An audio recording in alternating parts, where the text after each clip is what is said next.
I got some good follow-up questions from a video I posted a while back on empowerment, this idea of empowering with accountability.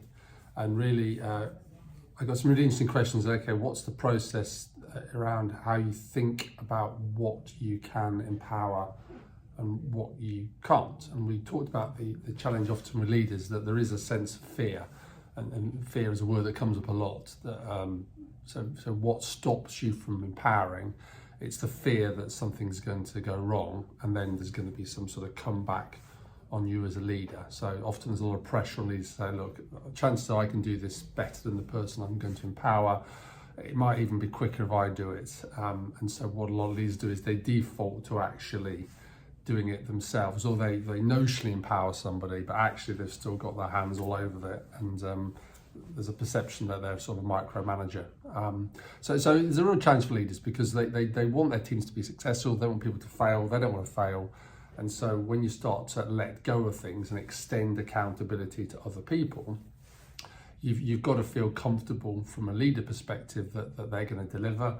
And I guess the people who are being made accountable, or who are choosing to be accountable, ideally, have got to feel they're going to be supported. And if there is some kind of challenge, or there's any kind of failure, they're not going to be they're not going to be fired. So it needs to be some kind of sort of safe environment. So leaders have to be very skilled around how they successively extend accountability to people, and how do they delegate this accountability more widely in their team. And that's why being a leader is difficult. So there's a will component. We need to make sure that people are willing to accept accountability, and there's a skill component that we talked about. But in terms of sort of how you think about what you can empower, I think there's one of the useful frames I like to think about is this concept of the sort of the why, the how, and the what. So if you think about why as being sort of strategy, why is the big, why are we doing these things? It's strategy. I would say leaders shouldn't be delegating that. They shouldn't be empowering the teams too far on the big why. So I think that is the leadership's responsibility, to make sure the team have a clear strategy. Now, clearly they're going to talk, and they're going to listen, and they're going to take advice, but at some level someone's got to own and decide that. So I think it's very rare for that those kind of why issues to be empowered down.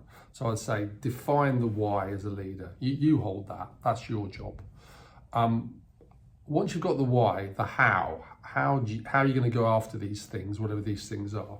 I think that's the first opportunity to really start to empower your team. So I think you should be co-creating with your team how we're going to do this. So why we've got the strategy, but how we're going to do this. This is where we can extend much more widely to the team.